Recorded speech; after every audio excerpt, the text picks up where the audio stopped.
लाखो वारकरी एक विठ्ठलाच्या दर्शनासाठी एवढे आसुसलेले असतात. आतून त्यांना जी ओढ लागते विठ्ठलाची, काय असते ती? खरं तरी ती ओढ अशी आहे,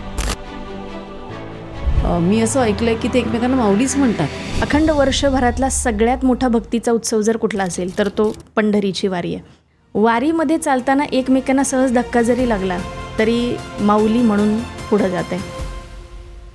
मागे पाटे लिहिलेले असतात, बघतोस काय रागानं, ओव्हरटेक केले वाघानं. का? कारण प्रत्येकाला वाघ व्हायचे, प्रत्येकाला पुढं जायचं आहे. जे आपल्याकडे नाही ते मिळवायची घाई आहे. पण पंढरीला ज्यावेळी चालतो आहे त्यावेळेला तिथं घाई नाही आहे, ओढ आहे. वारीमध्ये तुम्हाला आनंद आहे, वारीमध्ये नृत्य आहे, वारीमध्ये गाणं आहे, वारीमध्ये चालणं आहे. तुम्हाला ज्ञानोबांचे किंवा तुकोबारायांचे कुठले अभंग जास्त भावतात? मला जास्त भावणारा कुठला अभंग जर असेल, पंढरीच्या वारीत अशा सासूसून आम्ही पाहिल्या की सुनबाई गाते आणि सासू तिला साथ करते. सासू मेल्यावर तुटल आसरा अन मरुदे सासरा, खंडेराया मरुदे सासरा.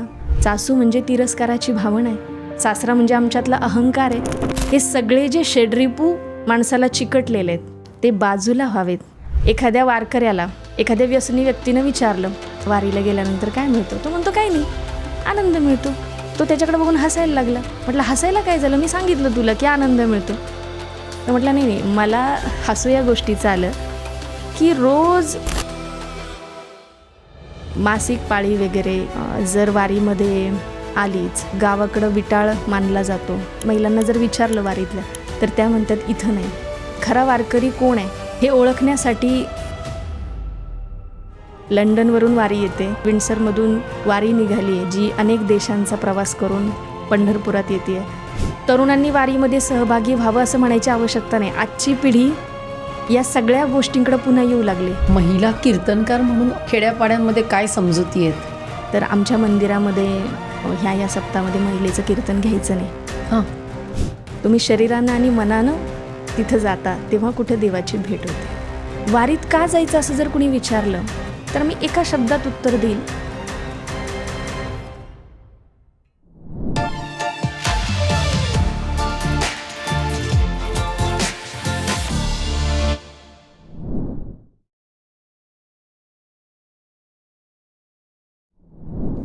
नमस्कार नीलमताई, तुमचं सर्व काहीमध्ये खूप खूप स्वागत आहे. रामकृष्ण हरी. आषाढ म्हटला की एकच गोष्ट आठवते, पाऊले चालती पंढरीची वाट. लाखो वारकरी ऊन पाऊस चिखल कसलीच तमा न बाळगता मैलोन मैल एक विठ्ठलाच्या दर्शनासाठी एवढे आसुसलेले असतात. आणि तिकडे तो टाळ मृदुंगाचा गजर, दिंडी, रिंगण, ते घोडे, ते वातावरण इतकं भारलेलं असतं.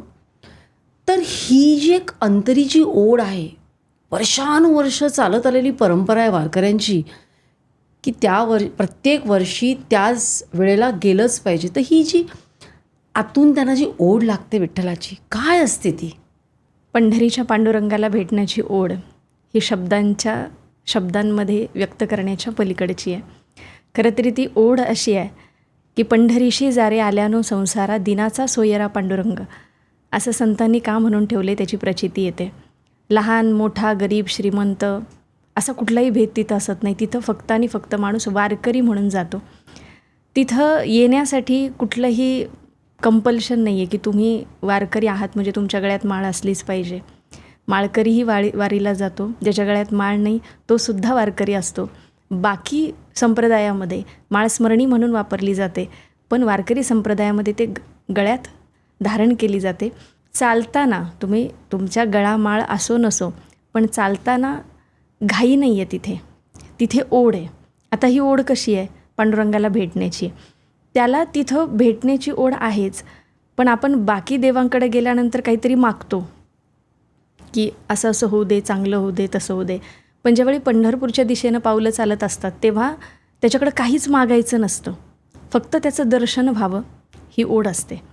बाकी ठिकाणी घाई आहे, प्रत्येक गोष्टीमध्ये घाई आहे. बरोबर, सध्या आपल्या जीवनात घाईच आहे, इन्स्टंट सगळं, प्रत्येक गोष्ट इन्स्टंट हवी आहे, कुठंच थांबायला वेळ नाही आहे. पण पंढरीला ज्यावेळी चालतो आहे त्यावेळेला तिथं घाई नाही आहे, ओढ आहे. आता घाई कशी नाही आहे हे सांगितलं तर ओढ कळेल. आत्ता आपल्याला कुठल्या कुठल्या गोष्टींची घाई आहे? प्रत्येक गोष्टीमध्ये घाई आहे. जे आपल्याकडे नाही ते मिळवण्याची घाई आहे. रस्त्यानं चालताना समोर समजा एखाद्या फोर व्हीलरमध्ये बसलो आहे, प्रवास करतो आहे, आपल्यासमोर कुणीतरी आहे, त्याला आपण ओव्हरटेक करतो आहे का? कारण आपल्याला पुढं जाण्याची घाई आहे. म्हणून ते मागे पाटे लिहिलेले असतात, बघतोस काय रागानं ओव्हरटेक केले वाघानं. का? कारण प्रत्येकाला वाघ व्हायचे, प्रत्येकाला पुढं जायचं आहे, प्रत्येकाला पुढं जाण्याची घाई आहे.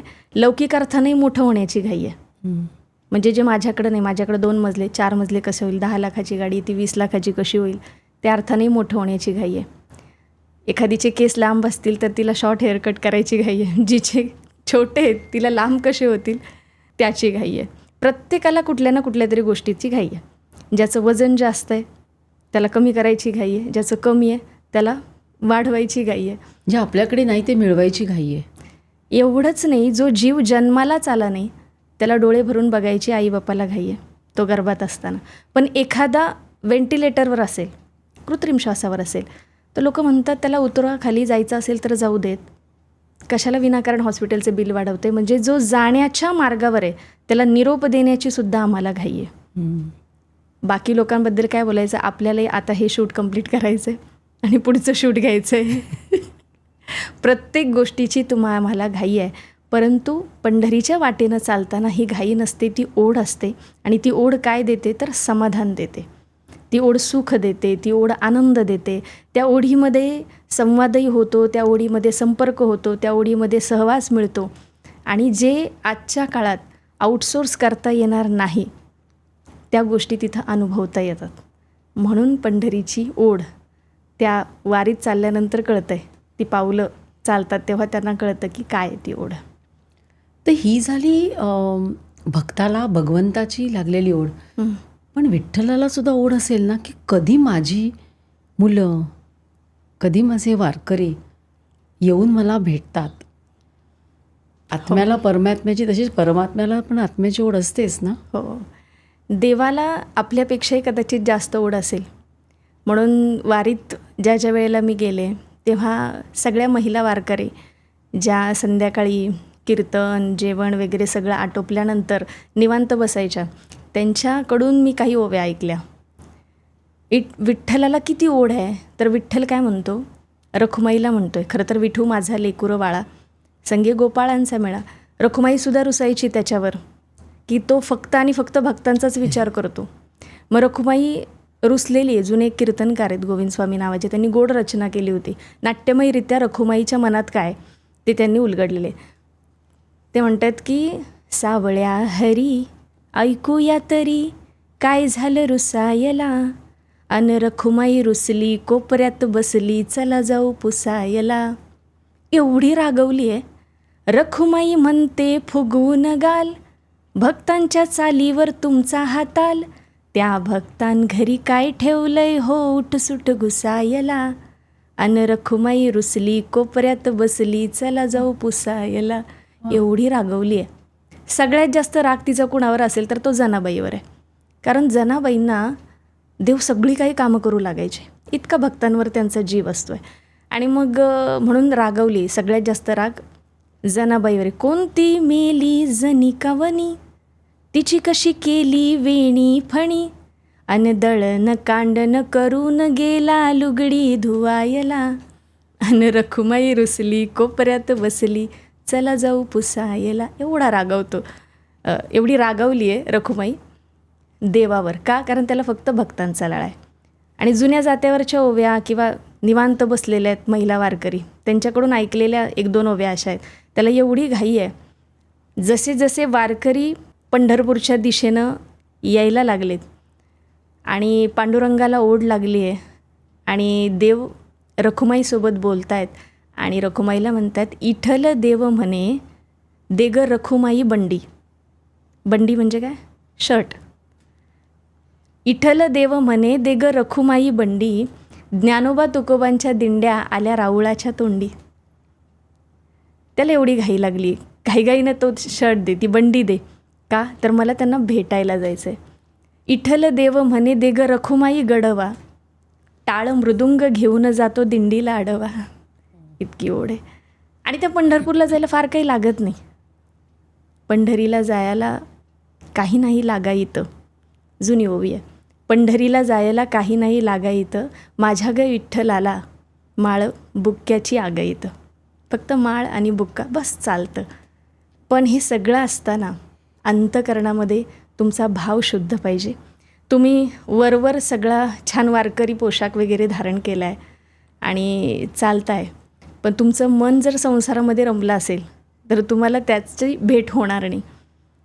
तुम्ही शरीरानं आणि मनानं तिथं जाता तेव्हा कुठं देवाची भेट होते आणि त्यातून संवाद होतो, आपुलकी तयार होते.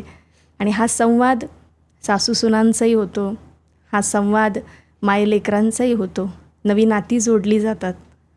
हे पंढरपूरच्या वारीचं सगळ्यात मोठी कीर्ती असं म्हटलं तर वावगं ठरणार नाही. तुम्ही आता नातेसंबंधांबद्दल बोललात. मला वाटतं आजच्या परिस्थितीला प्रॅक्टिकली नात्यांमधलं प्रेम आणि आपुलकी कुठेतरी लोप पावत चालली. आणि हे जे लाखो वारकरी चालत असतात वेगवेगळ्या दिंड्यांमधनं, तर त्यांच्यामधलं जे नातं असतं ते एक मला असं वाटतं तो एक विठ्ठल भक्तीचा एक दोर आहे. आणि मग जसे मणी ओवत जावेत तसं, तर त्यांच्या सगळ्यांमधला कॉमन दोर हा आहे विठ्ठलाची भक्ती, नाही का. आणि मी असं ऐकलंय की ते एकमेकांना माऊलीच म्हणतात. हो, म्हणजे आपल्यासमोर कोणीही असला तरी तो विठ्ठल माऊलीच आहे. आणि हेच मोठं तत्वज्ञान आहे. तर काय त्यांचं नात्यांचं भावविश्व काय असतं त्यातलं, विशेषतः त्यातल्या ज्या महिला वारकऱ्यांचं? पंढरीच्या वारीबद्दल बोलाल तर पंढरीच्या वारीला वेगळेपण आहे. कारण अखंड महाराष्ट्रामध्ये अखंड वर्षभरातला सगळ्यात मोठा भक्तीचा उत्सव जर कुठला असेल तर तो पंढरीची वारी आहे. वारीमध्ये चालताना एकमेकांना सहज धक्का जरी लागला तरी माऊली म्हणून पुढं जात आहे. प्रत्येकजण पुढं चालतो आहे, पण कुणीही मागं राहू नये ही भावनाही त्याच्या मनात आहे. कारण अलीकडच्या काळात आपण जर पाहिलं तर आपण एकमेकांचे पाय ओढण्यात स्पर्धा करत असतो, श्रेय घेत असतो. पंढरीच्या वारीत श्रेय नाही आहे. अगदी मोठी मोठी माणसं आहेत ज्यांना मी झाडून घेताना, भाजी बनवताना, भाजी निसताना पाहिलेलं आहे. त्यामुळं पंढरीच्या वारीमध्ये सगळेजण एका समान माणूस म्हणून सगळेजण जगतात. त्यामध्ये वारीला वेगळेपण काय, बाकी उत्सवांमध्ये बाजारीकरण होतं, व्यापारीकरण होतं, पण पंढरीच्या वारीला कधीही व्यापार शिवला नाही. तिथं झाला तो केवळ सेवाभावाचा स्पर्श. म्हणून पंढरीच्या वारीचं वेगळेपण टिकून आहे आणि ते टिकून राहणार आहे. तिथं भावविश्व काय असतं महिला वारकऱ्यांचं. वेगवेगळ्या नात्यांबद्दल आपण विचार केला तर मी काही सासूसुनाही पाहिल्यात वारीत चालताना, माईलेकरं पाहिलेत, सासूसुनाही पाहिलेत, बापलेकसुद्धा पाहिलेत. पण सासूसुनांचं नातं तसं म्हटलं तर आपल्याकडं थोडंसं कपाळावर आठे ठेवूनच आपण पाहतो. पण पंढरीच्या वारीत अशा सासूसुना मी पाहिल्या की सुनबाई गाते आणि सासू तिला साथ करते. बरं, अभंग असा आहे की आजूबाजूच्या लोकांनीसुद्धा विचार करावा की ह्या दोघी अशा कशा काय गात आहेत. सुनबाई गाते, सासू तिला साथ करते आणि अभंग आहे जनाबाईंचा. पण पंढरीच्या वाटेमध्ये अभंगाचा योग्य तो पारमार्थिक जो संदर्भ आहे ते कळण्या इतपत शहाणपण येत जातं, आपोआप येत जातं. कारण ती वाट, ते वातावरण आम्हाला विचारांनी समृद्ध करतं, शहाणपणाने. मुळात हुशारी आणि शहाणपणा यात फरक आहे. पंढरीच्या वाटेला चालताना मग आता तो अभंग कुठला आहे, सुनबाई गाते तो. आता तो अभंग तो माझा खूप गोड अनुभव आहे, त्यामुळे तो अभंग गाऊनच दाखवते. जनाबाईंचा अभंग आहे. सुनबाई गाते, करीते नवसू, नवस करते ती, खंडेराया तुझं करीते नवसू. खंडोबा देवाच्या दर्शनाला चालली आणि ती नवस करते देवाला. बघा वातावरण कसं आहे. आजूबाजूला सगळ्या महिला वारकरी वारीमध्ये चालत आहेत. सुनबाई गाते, तिच्या साथीला सासूबाईसुद्धा आहे आणि ती म्हणते आहे, करीते नवसू खंडेराया करीते नवसू, अन मरू दे रे सासू, खंडेराया तुझं करीते नवसू. आणि सासूबाई हसते. सासूबाईकडे बघून सुनबाई म्हणते, सासू मेल्यावर तुटल आसरा, सासू मेल्यावर तुटल आसरा, अन मरू दे सासरा, खंडेराया मरू दे सासरा. पुढे काय, सासरा मेल्यावर होईल आनंद, सासरा मेल्यावर होईल आनंद अन मरुदे ननंद, खंडेराया मरुदे ननंद. एवढंच बोलून ती थांबत नाही हं. आणखी मागण्या आहेत तिच्या. ननंद सरता, सरता म्हणजे तीही संपल्यावर. ननंद सरता होईन मोकळी, ननंद सरता होईन मोकळी, अन गळा घालीन झोळी, भंडाराची गळा घालीन झोळी. सगळे संपलेत आता. आणि आता शेवटी म्हणते आहे, अभंग जनाबाईंचा आहे. जनाबाई शेवटच्या चरणातून म्हणत आहेत, जनी म्हणे खंडो अवघे मरू दे, अन एकटी राहू दे, पायापाशी एकटी राहू दे. हे सगळेजण जाऊ देत आणि मला एकटीलाच राहू दे, कारण माझ्याकडून तुझ्या चरणांची सेवा होईल. बरं, या अभंगाचा अर्थ, अभंग ऐकताना घरातले सासू सासरे नणंद सगळे आठवतात. पण ज्या सासूसुना गात आहेत त्यांना कळालं आहे, सासू म्हणजे कोण? घरातली व्यक्ती नाही. सासरा म्हणजे कोण? घरातली व्यक्ती नाही. सासू सासरा नणंद ही सगळी नाती म्हणजे कोण आहेत? सासू म्हणजे तिरस्काराची भावना आहे, नणंद नावाची तृष्णा आहे, सासरा म्हणजे आमच्यातला अहंकार आहे. हे सगळे जे षड्रिपू माणसाला चिकटलेले आहेत ते बाजूला व्हावेत आणि आपण जे ओरिजिनल आहोत ते आपल्याला स्वतःला शोधता यावं, स्वतःशी नातं जोडता यावं, मग देवाशी नातं जोडलं जाते. हा अभंगाचा पारमार्थिक संदर्भ, तो दृष्टिकोन विकसित होतो वारीत आपोआप. म्हणजे भलेही ती सासू, तिच्याकडे कुठल्या पदव्या नसतील, ती BA MA BTech MTech वगैरे झालेली नसेल, पण तिला ते कळण्या इतपत शहाणपण येतं आणि वारी तो सुंदर अनुभव देते. ते चालल्याशिवाय नाही कळत. बस सुंदर आहे. आपण आता जनाबाईंचं बोलतोय म्हणून मला त्यांचा एक अभंग आठवला, मी जरा लिहून घेतला आहे तो. डोईचा पदर आला खांद्यावरी, भरल्या बाजारी जाईन मी, हाती घेईन टाळ खांद्यावरी विणा, आता मज मना कोण करी. तर ह्याच्यामध्ये त्यांनी केवढं एक स्त्रीची भक्ती, आत्मविश्वास, केवढं काही सांगितलेलं आहे. तर मला असं वाटतं काही सीतेवरच्या पण ओव्या खूप महिला वारकऱ्यांना आवडतात ना. हो हो हो, मलाही फार आवडतात. तर काय म्हणजे महिला वारकरी हे जे ओव्या अभंग गातात, तर त्या आणि पुरुष वारकरी काय त्याच्यामध्ये वेगळेपण आहे त्यांचं? महिला काय करतात की विठ्ठलाला सजीव रूप देतात, त्याला सजीव रूप देतात आणि आपल्या ओव्यांमधून त्याला अगदी असं साजिवंत करतात. आपलं प्रापंचिक जीवन, त्याचं सगळं प्रतिबिंब ते विठ्ठल आणि रखुमाईमध्ये पाहतात. मग रामायण असू देत, महाभारत असू दे, जुन्या काळात बघा लेकरं झोपलेली असायची, आई जात्यावर दळण दळत असायची, लेकरं घुरमळतच ऐकायची की रामायण त्यांच्या कानावर पडायचं, महाभारत पडायचं, त्यांना वेगळं शिकवायची गरज पडायची नाही. त्यावेळेला माझ्या आजीकडून मी ऐकली आहे, आजी खूप छान सीतेवर गायची की सीतेचं आयुष्य बघा ना, म्हणजे राजघराण्यात वाढली, सगळी सुखं पायाशी लोळण घेत होती. लोक म्हणतात नशीब केवढं मोठं, देवासोबत लग्न व्हावं, पण लग्नानंतर 14 वर्ष कुठं गेली? वनवासात. पण सीतेच्या बापानं, राजा जनकानं आपल्या लेकीला एवढं समृद्ध आणि भक्कम बनवलं की ती वनवासात सुद्धा आनंदानं राहिली.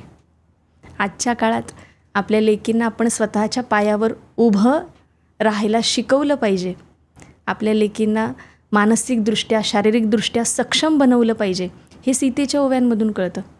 आजच्या काळात कुठलीही गोष्ट अगदी इन्स्टंट मिळण्याच्या काळात ॲडजस्टमेंट काय असते हे सीतेचं आयुष्य आम्हाला सांगतं. सीतेबद्दल बोलताना माझी आजी गायची, एवढ्या गवनामंदी, वनवासात होती ना सीता, सीता झोप ग कशी आली. कशी झोप आली असेल? झोप ग कशी आली, उशी दगडाची केली. AC वगैरे सोडा, उशी पण नाही मिळाली, पण तिनं काय केली तर दगडाचीच उशी केली. म्हणजे तिनं ॲडजस्टमेंट केली. आयुष्यामध्ये हेही आम्हाला शिकता आलं पाहिजे. हे सगळे जी नैतिक मूल्य आहेत, जीवनमूल्य आहेत, मूल्य शिक्षणाच्या पायावर मोठं झालं पाहिजे. आम्हाला जाणीवांच्या पातळ्यांवर मोठं होता आलं पाहिजे. हे आम्हाला या ओव्या शिकवतात आणि वारीमध्ये हे सगळं अनुभवायला मिळतं. वारीमध्ये तुम्हाला आनंद आहे, वारीमध्ये नृत्य आहे, वारीमध्ये गाणं आहे, वारीमध्ये चालणं आहे, ह्या सगळ्या गोष्टी आणि स्पेशली नवीन नाती जोडली जातात. आपल्याला स्वतःचा शोध घेता येतो. वारी हा एक खूप छान प्रवास आहे. साध्य भगवंताची प्राप्ती आहे, त्याचं दर्शन व्हावं. पण साधन म्हणजे मार्गच इतका गोड आहे की त्याचा आनंद साध्यापेक्षाही कैक पटीनं जास्त आहे असं म्हटलं तर वावगं ठरणार नाही. तुकोबाराय म्हणतात, आनंदाचे डोही आनंद तरंग. म्हणजे वारी हा आनंदाचाच प्रवास आहे, नाही का? आनंदाचाच प्रवास आहे. तर तुम्हाला ज्ञानोबांचे किंवा तुकोबारायांचे कुठले अभंग जास्त भावतात? मला जास्त भावणारा कुठला अभंग जर असेल तर आत्ता आपण बोलतो आहे, तुम्ही कीर्तन करता, तुम्ही वारी करता असं म्हणत असताना आम्ही म्हणतो की हो आम्ही वारी करतो, आम्ही कीर्तनं करतो, आम्ही प्रवचन करतो. पण संतांनी फक्त जगाच्या कल्याणाचा विचार केला आणि ते म्हणतात आम्ही काहीच नाही केलं. म्हणजे आपुलिया बळे नाही मी बोलत, सखा कृपावंत वाचा त्यांची. साळुंखी मंजुळ बोलत असे वाणी, शिकविता धणी वेगळाची.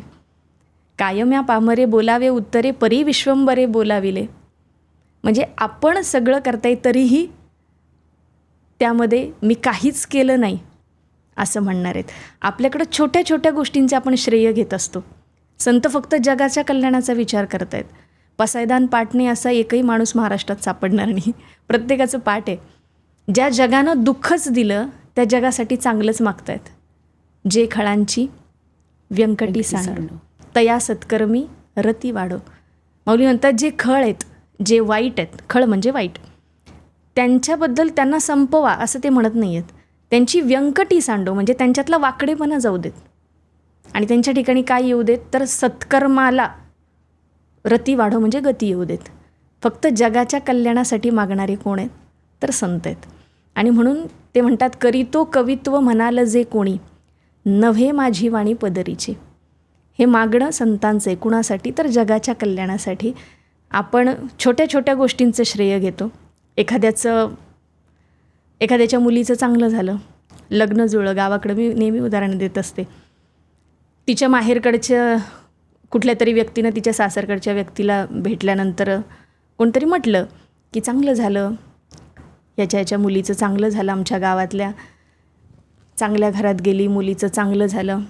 हा सासरकडचा म्हणतो, हो मीच तिच्या बापाला सांगितलं होतं की तिथं पोरगी दे म्हणून. आणि एखाद्याच्या मुलीचं म्हणजे आता चांगलं झालं म्हणून श्रेय घेतलं यात नवल नाही. एखाद्याच्या मुलीचं वाईट झालं, मी तिच्या बापाला 4-4 वेळा सांगत होतो तिथं पोरगी देऊ नको म्हणून. म्हणजे चांगलं झालं तरी आम्ही श्रेय घेतो, वाईट झालं तरी श्रेय घेतो. संत फक्त जगाच्या कल्याणाचा विचार करतात तरीही मी काहीच केलं नाही. हा एक सुंदर असा भाव आहे. त्यामुळं वारी तुम्हाला निस्वार्थी भाव कसा ठेवावा हे सुद्धा शिकवते. वारीमध्ये संवाद होतो, वारीमध्ये सहवास आहे. आजकाल आपल्याकडे फक्त संपर्क आहे. संपर्क म्हणजे तुमच्या कॉन्टॅक्ट लिस्टमध्ये जेवढे नंबर आहेत, मोबाईल क्रमांक आहेत, त्यांच्याशी आपला संपर्क आहे. संवाद आहे का हा प्रश्न आहे. वारीमध्ये संपर्क तर होतोच पण संवादही होतो. संपर्कातून आपल्याला काय मिळते, फक्त माहिती मिळते, फक्त माहिती आहे. पण संवादातून आपुलकी तयार होते आणि आज आपण तेच मिस करतो आहे. आज आपण बघतो आहे की मैलोनं मैल तुम्ही म्हटलं तसं 7 समुद्रापार असलेल्या व्यक्तीच्या आयुष्यात काय चाललं आहे याचे अपडेट्स घ्यायला आम्हाला वेळ आहे. पण शेजारी बसलेल्या व्यक्तीच्या व्यथा विचारायला आमच्याकडे वेळ नाही. ही आजच्या काळाची रिॲलिटी आहे. आणि स्वतःच्या आत डोकवून बघायला सुद्धा वेळ नाही आहे की मला काय वाटतंय. आपल्याला स्वतःबद्दल सगळ्यात कमी माहिती आहे. वारीत का जायचं असं जर कुणी विचारलं तर मी एका शब्दात उत्तर देईल की स्वतःला शोधण्यासाठी. आणि स्वतःला काय हवं आहे तर आनंद हवा आहे. मी सुखही म्हणणार नाही, मी समाधानही म्हणणार, कारण सुख अल्पजीवी असतं, आनंद चिरकाल टिकणारा असतो. आज आमचा आनंद इतरांच्या प्रतिक्रियांवर अवलंबून आहे. आपल्याला जर वाटलं की बाबा आयुष्यात आनंद हवा आहे, या रोजच्या धावपळीतून काहीतरी थोडासा ब्रेक हवा आहे, आम्ही 4-5 बॅगा भरतो आणि लांब कुठंतरी निसर्गाचा आनंद घ्यायला कोकणात इकडं तिकडं कुठंतरी जातो. बरं तिथे गेल्यानंतर खरंच आनंद घेतो का हा प्रश्न विचारूयात स्वतःला. भले 5-50 फोटो काढतो, येता येता त्यातले 4-5 सिलेक्ट करतो, मग व्हॉट्सअपच्या स्टेटसला, इन्स्टाच्या स्टोरीला, फेसबुकच्या पोस्टला ते शेअर करतो. कारण जगाला कळालं पाहिजे मी कुठे आहे, आणि जगाला कळालं ना मी कुठे की मग मला आनंद मिळणार आहे. मग हा आनंद आहे का? बरं, इथपर्यंत आनंदच आहे आम्हाला, कारण आम्ही सगळ्यांना सांगितलं आहे आम्ही कुठे आहे ना आम्ही आनंदात आहे. आम्ही जगाला सांगितलं की मग आम्हाला आनंद मिळतो. इथपर्यंत आनंदच आहे. मग दुःख कशात आहे? ज्याच्यासाठी स्टेटस ठेवलं आहे तोच बघत नाही. दुःख इथं आहे. तात्पर्य काय की आपण ज्याला आनंद म्हणतो आहे तो खरंच आनंद आहे का? हाही प्रश्न आम्ही स्वतःला विचारला पाहिजे. वारीमध्ये तो आनंद अनुभवता येतो. आनंद ही आमची सवय झाली पाहिजे. आनंद ही आमची वृत्ती झाली पाहिजे. तो इतरांच्या प्रतिक्रियांवर अवलंबून नसला पाहिजे, तरच तो आनंद असेल. सवय आणि वृत्ती कशी होते? मग त्या गवळणी म्हणजे कृष्णचरित्र ऐकताना आपल्यालाही छान वाटतं. एखाद्या प्रोग्रामला आपल्या लहान लेकराला रेडी करायचं असेल तर त्याच्याही पहिल्यांदा त्याला कृष्णाचं सगळं छान असा तो साज घालते का? कारण कृष्णाशी ते नातं जोडलं जातं आहे ना. मग त्या गवळणींचं नातं कसं जोडलं होतं कृष्णासोबत? गवळणींची अवस्था अशी, हरीने माझे हरिले चित्त, भारवित्त विसरले. आणि मग पाहिला पाहिला पाहिला पाहिला पाहिला पाहिला नंदाचा नंदन, तेने वेधियले मन. त्यानं सगळं चित्त चोरून नेलेलं आहे. आणि म्हणून मग ती ब्रह्मानंदी टाळी लागते. त्याच्याशी ते नातं जोडलं जातं. आणि म्हणून आजच्या काळात ते नातं जोडण्यासाठी आनंद, त्या शब्दाची परिमाणं आम्हाला कळावीत, याकरता वारीला जायचे. परिमाणं म्हणजे काय? आता आनंद शब्द एक आहे, पण त्याला जी मोजली जातात परिमाणं ती वेगळी असू शकतात. थोडक्यात आपण पूर्वी दिडकी, निमकी असे पाढे असायचे, आमचे आजोबा सांगायचे. मग त्यांच्या काळातलं शिक्षण असं होतं की चेंडू आणि फळी जोडली की एकाचा, नागाची फणी दोनाचा, वाकडा तिकडा तीनाचा, बैलाची शेंगोटी चाराचा, उभा माणूस पाचाचा, उलटा 3 6चा, गोगलगाई 7ची, बुढ्याची काठी 8ची, झोपलेला माणूस 9चा, एकावर पूज्य 10. थेरॉटिकल आणि प्रॅक्टिकल दोन्ही असायचं. तर त्यावेळी निमकी, पावकी, दिडकी असे पाढे असायचे. म्हणजे 2चा पाढा, 3चा पाढा, 4चा पाढा, तसे पाढे असायचे. मग ते मोजमापाबद्दल आपण बोलत होतो की कुठल्याही गोष्टीचं आपण मोजमाप करतो. 1 लिटर, 2 लिटर, 1 किलो, 2 किलो. भावनांच्या बाबतीतसुद्धा मोजमाप करायला पाहिजे. पण त्यामध्ये आनंदाची परिमाणं काय ठरवता येतील? एखाद्या वारकऱ्याला एखाद्या व्यसनी व्यक्तीनं विचारलं, काय मिळतं रे तुला वारीला गेल्यानंतर, काय मिळतं? तो म्हणतो काही नाही, आनंद मिळतो. तो त्याच्याकडे बघून हसायला लागला. म्हटलं हसायला काय झालं? मी सांगितलं तुला की आनंद मिळतो. तर म्हटलं नाही, मला हसू या गोष्टीचं आलं की रोज पहाटे उठून वारीमध्ये तिथं थंड पाणी, गरम पाणी मिळेलच असं नाही, थंड पाण्याने आंघोळ करून, एवढं दिवसभर चालत जाऊन, एवढं थकून, झोपायलाही व्यवस्थित तुला जागा मिळते की माहीत नाही, इतकं सगळं करून, गीता, ज्ञानेश्वरी, रोज हरिपाठ, कीर्तन, इतकं सगळं करून तुला जर आनंदच मिळत असेल तर त्यात काही नवीन आहे. मलाही 24 तास पिऊन आनंदच मिळतो. तात्पर्य काय? तुलाही काय मिळतोय? आनंद.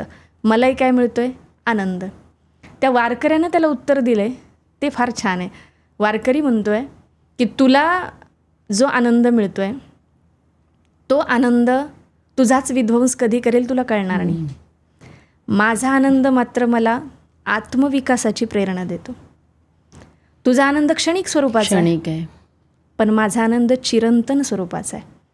तुझ्या आनंदामध्ये अमावस्येच्या रात्रीची भीषणता आहे, पण माझ्या आनंदामध्ये चंद्राच्या चांदण्याची शीतलता आहे. म्हणून माऊलींचे गोड ओवी आहे, कुमुद दलाचेनी ताटे, जो जेविला चंद्र किरणी चोखटे, तो चकोरू काय वाळवंटे चुंबित असे. एखाद्या चकोर पक्षानं कमळाच्या ताटव्यात बसून पौर्णिमेच्या चंद्राचा जर आस्वाद घेतला, असं म्हणतात की चकोर पक्षी पौर्णिमेच्या चंद्रासाठी वाट पाहत असतो, त्याला इतर वेळी वाळूचे खडे गोड लागत नाहीत. आणि म्हणून तो जो गोडवा आहे तो तुकोबारायांची अभंगवाणी देते, ज्ञानोबारायांची ओवी देते. आम्हाला ती अनुभवता यावी. ज्ञानोबा तुकाराम गोड आहे ऐकायला, तसंच ते चालतानासुद्धा तुमच्या आमच्या अंतकरणाला भिडणार आहे, हे आम्हाला वारीत गेल्यानंतर अनुभवता येतं.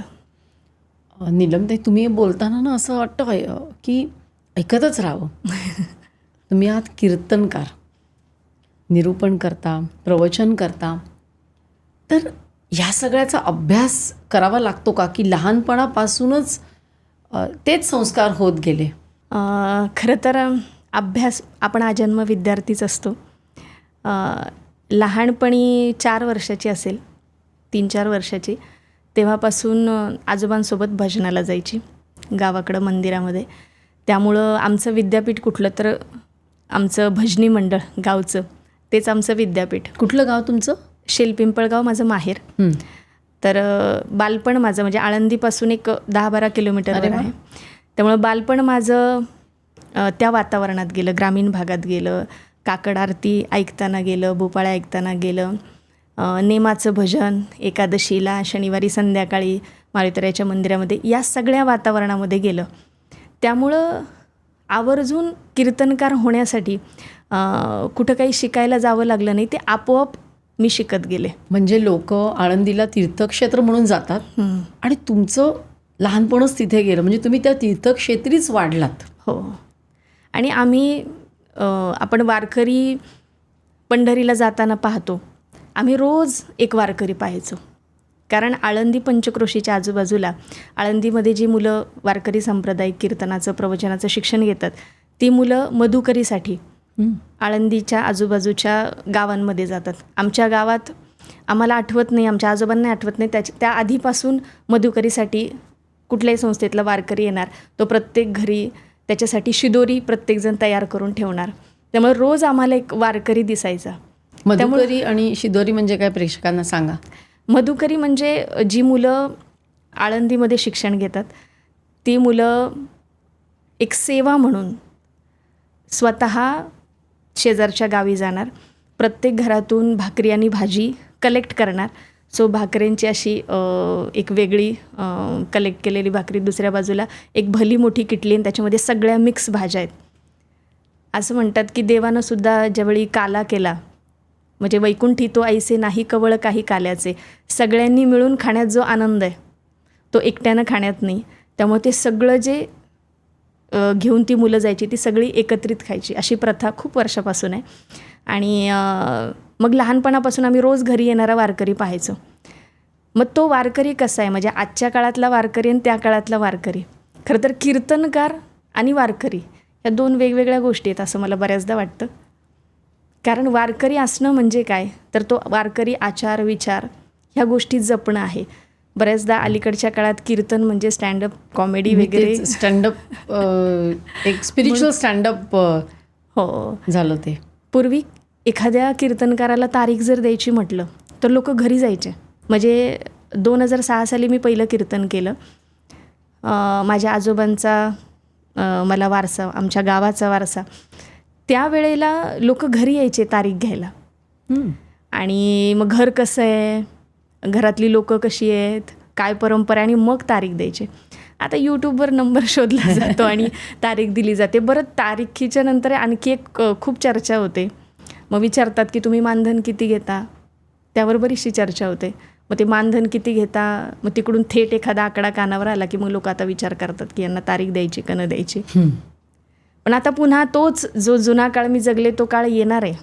वारकरी संप्रदायातली अनेक मंडळी यावर चर्चा करतात की आता एखाद्या कीर्तनकाराला गावात बोलवायचं म्हटलं तर गावकरी म्हणणार की तुम्ही जेवढे काही तुमचं मानधन सांगितले त्याच्यापेक्षा 1000 रुपये आम्ही तुमच्या पाकिटात जास्त टाकणार, फक्त तुम्हाला आमचं ऐकावं लागेल. तुम्ही संध्याकाळी 9चं कीर्तन आहे, 4 वाजता गावात यायचं, मग सप्ताहाच्या रुटीनप्रमाणे प्रवचन असतं ऐकायचं, त्यानंतर हरिपाठालाही तुम्ही उभं राहायचं, आणि मग तुमच्या गळ्यात आम्ही वीणा देणार, मग तुम्ही पुढं म्हणायचं, आम्ही मागं म्हणायचं. का? कारण बेसिक गोष्टी, हरिपाठ तुमचा पाठ असला पाहिजे, ही बेसिक गोष्ट आहे. म्हणजे तुम्हाला जर कीर्तनकार व्हायचं असेल तर ह्या सगळ्या गोष्टी, आचार विचार, त्यामध्ये तुम्हाला मिक्स होता आलं पाहिजे आणि ते तुमच्यामधून पुढं गेलं पाहिजे. मग हे जे वातावरण आहे, खरा वारकरी कोण आहे हे ओळखण्यासाठी हे बॅकग्राऊंड खूप महत्त्वाचं. आणि आपल्यालाही तसं होता येईल का? आजन्म आपण विद्यार्थी असतो, पण हे शिकत शिकत खूप काही कळालं. आणि मी मध्यंतरी एका चॅनलसाठी कीर्तन केलं, त्यावेळी माझं मी प्रामाणिक मत मांडलं, त्यांनी तेच प्रोमोसाठी घेतलं. मी म्हटलं की खरा वारकरी कोण, आणि बऱ्यापैकी तो व्हिडिओ व्हायरल झाला. मी म्हटलं की 10 लाखाच्या गाडीतून उतरणाऱ्या स्वतःच्या नावासमोर भल्या मोठ्या पदव्या लावून घेणाऱ्या, फक्त बिस्लेरीचं पाणी पिणाऱ्या, फक्त खादीची कपडे घालणाऱ्या अशा कीर्तनकारांमुळे वारकरी संप्रदाय टिकून नाही, तर पहाटे उठून शेतात मोटार चालू करणाऱ्या, दिवसभर राबणाऱ्या शेतामध्ये आणि संध्याकाळी गावामध्ये कीर्तनाला आता उशीर होईल म्हणून त्याच मळक्या कपड्यामध्ये कपडे बदलायलाही वेळ नाही म्हणून टाळ घेऊन उभं राहणाऱ्या एका वारकऱ्यामुळं, एका टाळकऱ्यामुळं आज वारकरी संप्रदाय टिकून आहे. गावागावातला हा माळकरी असेल, वारकरी असेल, त्याला निमंत्रण पत्रिका द्यावी लागत नाही की आता आषाढी वारी आहे, आता या तारखेला प्रस्थान होणार आहे. त्याला माहिती ही तिथी आहे आणि या तिथीला पंढरपूरला जाण्यासाठी तुकोबरायांच्या पालखीचं, ज्ञानोबरायांच्या पालखीचं प्रस्थान होणार आहे हे त्याला माहिती असतं. त्याला कुठलीही निमंत्रण पत्रिका द्यावी लागत नाही. बाकी तुम्ही कुठलाही कार्यक्रम आयोजित करा, म्हणजे कीर्तनाचा असू देत, निमंत्रण पत्रिका तयार केली जाते. पण वारीमध्ये कुठली निमंत्रण पत्रिका नसते, तरीही इतका सगळा वैष्णवांचा मेळा तिथं गोळा होतो. कारण काय तर ती ओढ आहे. आणि हे महाराष्ट्राचं खऱ्या अर्थानं खूप मोठं सांस्कृतिक असा उत्सव आहेच, पण त्याचबरोबरीनं वेगळे पण दर्शवणारं आहे. म्हणून तर आता लंडनवरून वारी येते. लंडनमध्ये विंडसरमधून वारी निघाली आहे, जी अनेक देशांचा प्रवास करून पंढरपुरात येते आहे. का तर वारीचं वेगळेपण जगालाही कळालं. पण आता आपण जेवढ्यांना जमेल तेवढ्या सगळ्यांनी वारीमध्ये सहभागी झालंच पाहिजे. पण ज्यांना जमणार नाही, त्यांनी जर शरीरानं वारी नाही करता आली त्यांना मनानेही वारी करता येऊ शकते. त्यामुळं माणूस फक्त शरीरानं जगत नाही, तो मनानेही जगत असतो आहे. त्यामुळे ती मनाची वारी कुठली तर त्या पांडुरंगाचं स्मरण आमच्याकडून व्हावं. त्या पांडुरंगात म्हणजे पॉडकास्ट ऐकताही छान अभंग कानावर पडले तर ती मनाची वारीच आहे. कानावर पडलं पंढरीशी जा रे आल्यानो संसारा, किंवा त्या विठुरायाचं ज्यावेळी वर्णन करतो, तुम्ही इथं जरी शरीरानं असलात, आता तिकडे पंढरपूरच्या दिशेनं सगळे वारकरी चालत आहेत, तुम्ही कुठंतरी घरात बसलेले आहात आणि सर्व काहीवर ऐकताय वारी स्पेशल भाग, आणि तिथं तुमच्या कानावर पडले शब्द काय, विटेवरी उभा कटेवरी हात, विटेवरी उभा कटेवरी हात, पूर्ण ब्रह्म हा पंढरीनाथ, असं म्हटलं की पांडुरंगाच्या चरणाजवळ आमचं मन जाते. ही मनानं केलेली वारीच आहे. संतांनी सांगितलं, तू मन हे मीची करी, माझी या भजनी प्रेम धरी, सर्वत्र नमस्कारी मज एकाते. आणि खऱ्या अर्थानं ही वारी, मनाची वारी जर व्हायची असेल तर आजच्या काळात, आता काळ किती बदलला आहे, प्रत्येकाकडंच वेळ नाही आहे. आणि या बदलत्या काळाबरोबर सोशल मीडियावर सुद्धा वारी चालूच आहे. जी जुनी पिढी आहे ती खूप समृद्ध आहे असं आम्ही म्हणतो. म्हणजे जे साधारण 1965 ते 80च्या काळात जन्मलेले आहेत ते सुवर्ण काळातले, 81 ते साधारण 96च्या काळात जे जन्मलेले आहेत, म्हणजे 65 ते 80 जनरेशन एक्स म्हटलं जातं. 1981 ते 96 जनरेशन वाय, म्हणजे जेन झीची सध्या खूप हवा आहे. आणि नंतर साधारण अल्फा आहे, ते 2013 नंतर आजपर्यंत जे जन्माला आले ते अल्फा आहे. प्रत्येक पिढीचं काहीतरी वेगळेपण आहे. तरुणांनी वारीमध्ये सहभागी व्हावं असं म्हणायची आवश्यकता नाही. आजची पिढी या सगळ्या गोष्टींकडे पुन्हा येऊ लागले. आजच्या पिढीला स्लो लिव्हिंग हवं आहे, कारण ती म्हणते की हे सगळं फास्ट लिव्हिंग वगैरे नको आहे आम्हाला पुन्हा स्लो लिव्हिंग हवं आहे. आणि वारी आम्हाला तो अनुभव देते. स्लो लिव्हिंग म्हणजे प्रत्येकाला पुढं जायची घाई आहे, जसं मी म्हटले, कोणी मागं राहू नये हा सुद्धा भाव आहे. गावाकडे एखाद्या घरी दुःखद घटना घडली तर लोक काय करायचे, पूर्वीचे आजूबाजूचे 4-5 लोक यायचे, त्यांना मदत करायचे.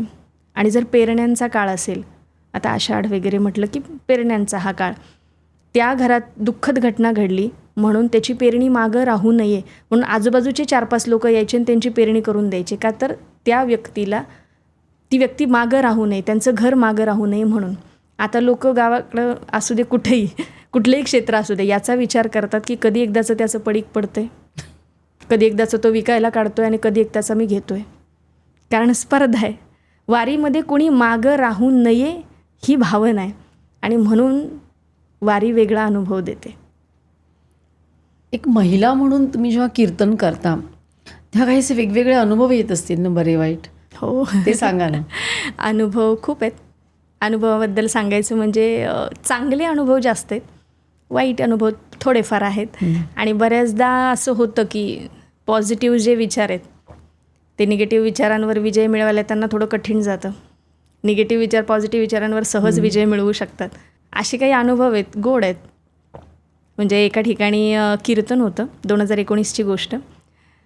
ते कीर्तन 9 ते 11 संध्याकाळचं टायमिंग. कीर्तन संपल्यानंतर शिरूर तालुका, पुणे जिल्ह्यामध्ये शिरूर तालुक्यातलं अरणगाव गाव. कीर्तन झाल्यानंतर एक 55 वर्षाची आजी मला भेटली. आजीने मला विचारलं, म्हटले काय बोललीस? मी म्हटलं तुम्ही ऐकलं नाही का, तुम्ही कीर्तनात होतात?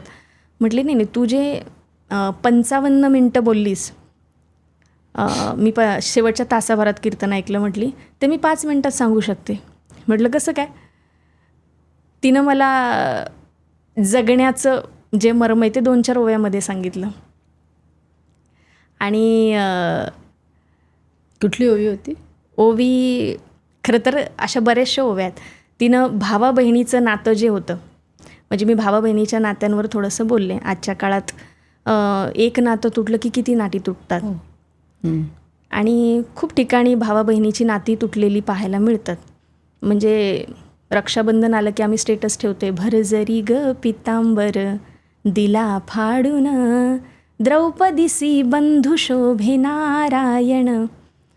पण जुन्या काळात ते प्रेम जास्त जपलं जायचं. आज ती नाती जपायला आमच्याकडं वेळ आहे का हा प्रश्न आहे. ती मला सहज बोलली, तुम्ही भावा बहिणीवर जे बोललात, अगदी मला माझ्या भावाबद्दल बोलू वाटते म्हणून ती सहज बोलून गेली. वाटच्या वाट सरा काय बघतो खेड्याला. खेड्याला म्हणजे गावाला. वाटच्या वाट सरा म्हणजे वाटेवरचा तो प्रवासी. वाटच्या वाट सरा काय बघतो खेड्याला, आणि सोन्याचं कुलूप माझ्या बंधूच्या वाड्याला. भावाची झोपडी जरी असली तरी बहीण म्हणायची, सोन्याचं कुलूप माझ्या बंधूच्या वाड्याला. इतका प्युअर असा तो शुद्ध भाव नात्यांबद्दलचा तिथं पाहायला मिळाला. कीर्तन संपल्यानंतर ती मला म्हटली, ताई चहा घेऊन जा. 2 मिनटं तिच्याकडे चहाला थांबले आणि मी सहज विचारलं, म्हटलं आजी तुमच्या गावाकडे यायला रस्ता थोडा खराब आहे, जाताना दुसरा कुठला रस्ता चांगला आहे का, मला पुण्याकडे जायचं आहे. आजी म्हटली, तुम्ही इंजिनियर झालात ना? तर म्हटली तुम्ही इंजिनियर झालात? म्हटलं हो. मग तुम्ही मॅप वापरत नाही का? मी म्हटलं काय? आजी नकाशा नाही म्हटली. आजी म्हटली तुम्ही मॅप वापरत नाही का? Google map. म्हटलं का? अरे ते मॅपवर तुम्ही टाकलं ना तुम्हाला जिथं जायचं आहे तिथं, ते एक काय 2-4 रस्ते दाखवते. तुम्ही मॅप वापरत जा. आणि रात्रीचा प्रवास करायचा, कुणाला असं रात्रीचे रस्ते वगैरे विचारायचे नाहीत. आजकालची लोकं चांगलीच भेटतील याची शाश्वती नाही, त्यामुळे रात्रीचा प्रवास करायचा, मॅप बघायचा. हे 55 वर्षाच्या आजीनं सांगावं त्यावेळेला. आणि त्यावेळेला इतक्या वर्षांपूर्वी सांगायचं तात्पर्य हे की असे खूप छान अनुभव आहे. अशाही काही घरं भेटली की जी मला अगदी पंढरपूरकडं जाताना फलटणचा एका ठिकाणी कीर्तन केलं होतं आणि त्यांनी कार्यक्रमातून आल्यानंतर 2 दिवसांनी विसरून गेले म्हणून, म्हणजे अगदी इतकं सगळं भरून दिलं होतं. तर म्हटली ताई आमच्या शेतामध्ये गावरान लसूण आहे, तो तुम्हाला द्यायचा राहिला, म्हणून कुठल्या तरी एसटीनं तो लसूण पाठवून दिला आहे. इतकं प्रेम करणारी लोकं, आपली स्वतःच्या हातानं गोधडी शिवून दिली आहे कुणीतरी माझ्या मुलासाठी, छोट्या मुलासाठी. अशी ही खूप प्रेम करणारी माणसं भेटली. त्यामुळे हे अनुभव शब्दांच्या पलीकडचे. पण कीर्तनकार म्हणून गावांमध्ये महिला कीर्तनकारांना तेवढं बोलवतात की ते कमी बोलवतात? त्यांना काय वाटतं? अजूनही खेड्यापाड्यांमध्ये काय समजुती आहेत? ॲक्च्युली आता खूप बदललं आहे. आता महिला कीर्तनकारांची खूप कीर्तनं होतात आणि खूप साऱ्या महिला कीर्तनकारही तयार झाल्यात. मी 2006ला पहिलं कीर्तन केलं. त्यावेळेला कीर्तन महिलेचं जर असेल तर आमच्या मंदिरामध्ये ह्या सप्ताहामध्ये महिलेचं कीर्तन घ्यायचं नाही असे सुद्धा बोलणारे लोक मी पाहिलेत. आणि पण बोलणारे 4-2 असतील तर कार्यक्रम घ्यायचाच असं म्हणणारे 8-10 भेटले. त्यामुळं पॉझिटिव्ह गोष्ट ही आहे की नाही म्हणणारे मागं राहिले आणि हळूहळू पूर्वी 7 कीर्तनकार जर असतील एका सप्ताहामध्ये. तर क्वचितच एखाद्या महिला कीर्तनकाराचं नाव दिसायचं. पण आता महिला कीर्तनकारांचे खास सप्ताह होतात. हो. ज्या सप्ताहांमध्ये फक्त महिलाच आहेत. जिथं टाळकरी महिला आहेत, जिथं विणेकरी महिला आहेत, जिथं गायक महिला आहेत, सगळं नियोजन महिलांचं आहे. त्यामुळं कीर्तनकारच नाही तर गायक, वादक, गोड असं म्हणजे बऱ्याचदा कीर्तनकारांपेक्षाही आजकाल गायक, वादक मिळत नाहीत. उत्तम तयारी असलेल्या महिला वादकसुद्धा आहेत. उत्तम तयारी खूपशा महिला आहेत ज्या दिंडीसुद्धा चालवतात आषाढीमध्ये. म्हणजे आषाढी काय असतं? वारीला दिंडी चालवायची म्हणजे काय असतं? वारीला प्रत्येक गावामधून दिंडी जाते. त्या दिंडीचं नियोजन असतं. पालखी असते म्हणजे? हो. आणि नाही, पालखी ज्ञानोबा तुकोबांची असते. जिथं संत आहेत त्यांच्या पालख्या असतात. पण गावाची जी दिंडी असते त्या दिंडीमध्ये सगळे गावकरी नाव नोंदवतात. बऱ्यापैकी तयारी त्यांची सगळी असते. आणि तिथे असं आहे की प्रत्येकजण गावातली जी कोणी असतील ते सगळेजणं काही ना काहीतरी आपला हातभार लागावा म्हणून देत असतात. म्हणजे तुम्ही वारीला गेलात तर तुम्ही खिशात काहीही नाही घेऊन गेलात तरी तुम्ही उपाशी राहत नाही. तिथं वेगवेगळ्या ठिकाणी तुम्ही कुठल्याही दिंडीत गेलात तर तुम्हाला तुम्ही कोकणातल्या दिंडीत गेलात तर तिथल्या भोजनाचा आस्वाद घेता येईल. तुम्ही इकडे पुण्याच्या दिंडीत गेलात तर तिथले पदार्थ तुम्हाला चाखून बघता येतील. प्रत्येकाचं पोट भरतं आहे. पण दिंडीचं नियोजन जेव्हा होतं तेव्हा बऱ्याच गोष्टी असतात. म्हणजे सगळ्यांचं व्यवस्थित नावं लिहून घेणं आणि मग दिंडी जी चालते त्याचे नियम पण असतात. ते सगळे नियम तुम्हाला ते फॉलो करावे लागतात. आणि हे आपसुकच आपण ते करतो त्या वातावरणात गेल्यानंतर. प्रत्येक गावची दिंडी असते. तसे कुणी स्वतः दिंडी काढू शकतो असे आहे. तर महिला वारकरी आहेत अशा काही की ज्या स्वतः दिंडी चालवतात. अशाही महिला. त्यामुळं गायक फक्त कीर्तनकारच महिला नाही तर गायक आहेत, वादक आहेत, सप्ताह करणाऱ्या आहेत. आणि हे सगळं नियोजन बघत असताना अन्नपूर्णासुद्धा आहेत दिंडीमध्ये की सगळ्यांना सगळं काही छान मिळावं, छान तयार व्हावं म्हणून पडद्यामागच्या कलाकारसुद्धा आहेत. महिला कीर्तनकारांना किंवा वारकऱ्यांना असा काही अशी आव्हानं येतात का? आव्हानं म्हणजे कुठल्या? महिला वारकरी इतके दिवस चालतात तेव्हा अशी त्यांना काही आव्हानं येतात का की महिला म्हणून काही आव्हान येतं का? निघताना विचार करत असतोय. म्हणजे कानावर जेव्हा शब्द पडतात चल ग सखे पंढरीला जाऊ वाटतं. पण चालताना मग आता महिला वारकऱ्यांच्या बाबत मग त्या काय करतात एकमेकींना सांभाळून घेऊन जातात. आव्हान जरी एखादं आलं तरीसुद्धा आजूबाजूला सख्या असतात, मैत्रिणी असतात. आपण म्हणतो म्हणजे दुःख अडवायला उंबऱ्यासारखा, मित्र बनव्यामध्ये गारव्यासारखा. गावाकडं नळाचं पाणी भरत असताना त्या नळावरची भांडणं होतात. लोक म्हणतात की माझ्या आधी तू हंडा का भरला म्हणून. पण त्याच दोघीजणी नळावर भांडणाऱ्या दोघीजण जेव्हा वारीत येतात तेव्हा मात्र एकमेकींना सगळं काही मिळालं आहे का नाही याची काळजी घेतात. त्या एकमेकींना घेऊन सोबत जातात. वारीमध्ये महिलांच्या बाबतीत बोलायचं म्हटलं तर आपण म्हणतो की पहाटे वगैरे त्या उठतात. त्यानंतर मग आंघोळ वगैरे हे सगळं आपली जी काही रोजची गोष्टी आहेत त्या कंप्लीट करायचं म्हटलं की मग सगळ्या एकमेकींना साथ देऊन अगदी आपण वारीच्या वेगवेगळ्या व्हिडिओज रील्समध्ये बघितलं असेल. कपडे जरी सुकवायची म्हटली तरी त्या दोघीजणी काय करतात ते जे लुगडं आहे किंवा ती साडी आहे ते या दोघीजणी दोन बाजूला पकडतात आणि त्या उन्हाला सुकवतात. म्हणजे एकमेकींच्या साथीनं त्या पुढं जातात.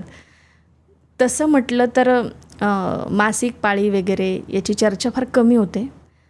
जर वारीमध्ये आलीच तर मग गावाकडं विटाळ मानला जातो. मग वारीमध्ये तो मानला जातो का असे प्रश्न आहेत. आणि महिलांना जर विचारलं वारीतल्या तर त्या म्हणतात इथं नाही. देवानंच आपल्याला सगळं दिलेलं आहे. आम्ही फक्त पालखीजवळ जात नाही, आम्ही बाहेरून राहतो. परंतु तिथं सगळ्याजणी तो मानत नाहीत, एकमेकींना सांभाळून घेतात. त्यामुळं महिला वारकऱ्यांच्या बाबतीत कुठलीही दिंडी महिला वारकरी ज्यावेळी दिंडीमध्ये चालतात, पुरुष वारकरी आणि महिला वारकरी, तेव्हा ती शोभिवंत दिसते. अनुभव असे आहेत की कीर्तनातले अनुभव. आता महिला कीर्तनकारांबद्दल आपण बोलत होतो म्हणून कीर्तनातले असे काही अनुभव आहेत. आजची पिढी प्रचंड हुशार आहे की आपण जे बोलू त्याच्या एक स्टेप ती पुढं असते. आणि एकदा सहज असं कीर्तन सुरू होतं. साधारण 5वी किंवा 6वीला असेल तो मुलगा. तो काहीतरी बोलत होता, तर त्याला मी सहज विचारलं, सांग रे बाळा काय सुरू आहे कीर्तनामध्ये. तर म्हटलं महाराज कीर्तन सुरू आहे. म्हटलं हो कीर्तन सुरू आहे, मलाही माहिती आहे, तुलाही माहिती आहे, आपल्या सगळ्यांना माहिती आहे. कीर्तनात काय चालू आहे, म्हणजे कुठल्या मुद्द्यावर मी बोलते. तर म्हटलं महाराज हे जर का आम्हाला कळालं असतं तर इतक्या लांबून तू मला कशाला बोलवलं असतं. दुसऱ्याला शेजारच्याला विचारलं तू सांग. तो म्हटलं सांगणार. म्हटलं मग. पण म्हटलं एका अटीवर. म्हटलं काय, कार्यक्रम झाल्यावर तुमचं अर्ध पाकिट मला द्यावं लागेल. अशी आजची पिढी, आपण जे बोलू त्याचे एक स्टेप पुढे आहे, पण तीच पिढी आपल्याला प्रश्नही विचारते. त्यांचा अटेन्शन स्पॅन जरी कमी असला आजच्या पिढीचा, तरी त्यांना जे ऑथेंटिक आहे तेच हवं आहे. असं कधी अवघड प्रश्न विचारला कोणी? अवघड प्रश्न वगैरे फारसे कोणी विचारलेले नाही आहेत खरं सांगायचं म्हटलं तर. परंतु कार्यक्रम झाल्यानंतर जे त्यांच्याशी नातं जोडलं गेलं आहे ते नातं खूप जपलेलं आहे. आणि आजकालची मुलं तर बरंचसं म्हणजे त्यांच्याकडून आपल्याला शिकायला मिळतं. A to Z जे काही कीर्तनात झालेलं आहे, अशीही मुलं आहेत की तुम्ही फार अवघड वगैरे बोलत जाऊ नका, आम्हालाही कळेल असं थोडंफार बोलत जा. आणि मी एक दृष्टांत दिलं होतं की सहज कुठले तरी महाराज येणार आहेत आणि म्हणून त्या महाराजांची तयारी, त्यांचे जिकडं तिकडं फोटो दिसत आहेत आणि ते स्वर्ग सुखाचा मार्ग वगैरे दाखवणार, असे वेगवेगळे स्वयंघोषित संप्रदाय वगैरे स्वयंघोषित महाराज लोक निघालेत. आजच्या काळात त्याबद्दल बरीचशी चर्चा होते की स्वतःचा संप्रदाय, मी तुम्हाला सगळं काही आयुष्यातली सुखं मिळवून देऊ शकतो आणि मी देवाचा अवतार आहे, मी असं आहे, मी तसं आहे, असे महाराज निघालेत स्वयंघोषित. त्यांचं पुढं काय होतं हे आपल्याला कळालंच आहे. तर मग त्या महाराजांचे जिकडं तिकडं फोटो पाहिले न ते महाराज त्या गावामध्ये आले. तो मुलगा चालताना सहज त्यांनी त्या महाराजांना पाहिलं रस्त्यावर. त्यांनी विचारलं, जुन्या काळातलं उदाहरण, की तुम्ही कुठं चाललात नक्की. ते म्हटले तुमच्या गावात पोस्टाची पेटी कुठे आहे ते मी शोधते. म्हटले का? कारण म्हटले मला पोस्टाच्या पेटीमध्ये एक पत्र टाकायचं आहे. तो म्हटला तुम्ही तर आज संध्याकाळी प्रवचन देणार आहात. ते म्हणले हो, मी तुम्हाला ओळखले. ते म्हणले हो, मग तुम्ही पोस्टाची पेटी कशासाठी शोधताय. तर म्हटलं तू मला ओळखलं आहेस, पण मी कोण आहे हे नक्की सांग. तर म्हटलं नाही, संध्याकाळी तुम्ही स्वर्ग सुखाचा मार्ग या विषयावर आम्हाला मार्गदर्शन करणार आहात. तर मला तुमच्याकडं बघून जरा हसायला आलं. म्हटलं कशाचं हसायला आलं. म्हटलं नाही, तुम्हाला जर इथं आमच्या गावात साधा पोस्टाच्या पेटीचा मार्ग सापडत नाही, तुम्ही आम्हाला काय स्वर्ग सुखाचा मार्ग दाखवणार. त्यामुळं जे आहे ते ऑथेंटिक पाहिजे असं शोधणारी आजची पिढी आहे. त्यामुळे त्या पिढीशी कनेक्ट व्हायला वारकरी संप्रदायाचं व्यासपीठ हे खूप गोड व्यासपीठ आहे. आणि तिथं जुन्या आणि नव्या दोन्हीही पिढ्यांचा तिथं संगम होतो. तिथं लहान जरी असला तरी सकळांशी इथे आहे अधिकार. तिथं 95 वर्षाचे आजोबा, अगदी 5-6 वर्षाचं लेकरू जर वारीत चालत असेल छोटा वारकरी, तर त्याचंही दर्शन घेतात. इथं सगळेजण सारखे आहेत. उलट माऊली मागतात, लहानपण देगा देवा मुंगी साखरेचा रवा. त्यामुळं असे खूप गोड असे अनुभव आहेत.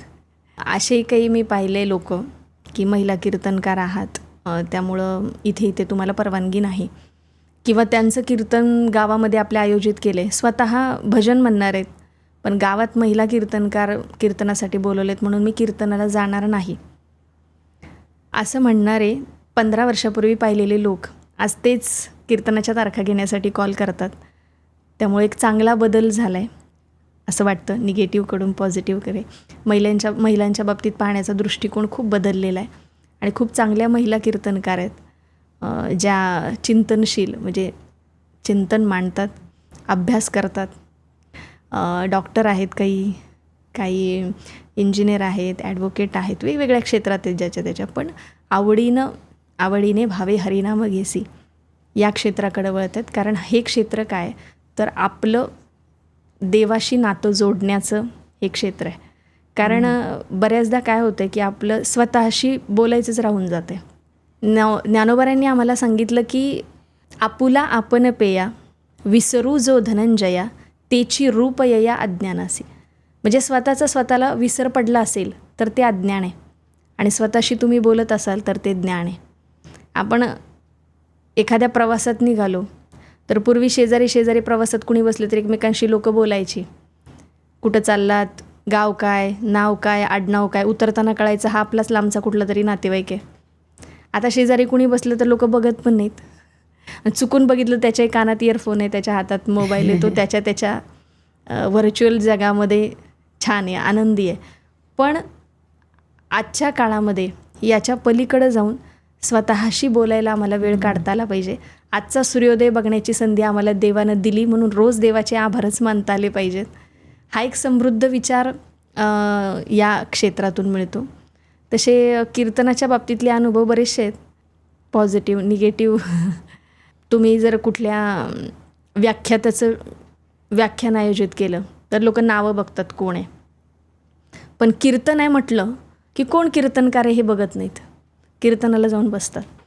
आणि त्यातल्या त्यात गावात जो अखंड हरिनाम सप्ताह होतो त्याच्यामध्ये महिला कीर्तनकाराचं जर नाव असेल तर महिलांची संख्या जास्त असते, महिला आवडीनं येतात. कारण ते मला असं वाटतं जी उदाहरणं देतात ना ती महिलांना जास्त रिलेट होतात. हो, संसारातली, घरातली, नात्यांमधली, हो, ते त्यांना जास्त जवळचं वाटतं. हो. जिच्या हाती पाळण्याची दोरी ती जगाते उद्धरी असं उगाच म्हटलेलं नाही आहे. त्यामुळं आणि महिला ते ऐकतात, महिला खूप चांगलं काम करतात.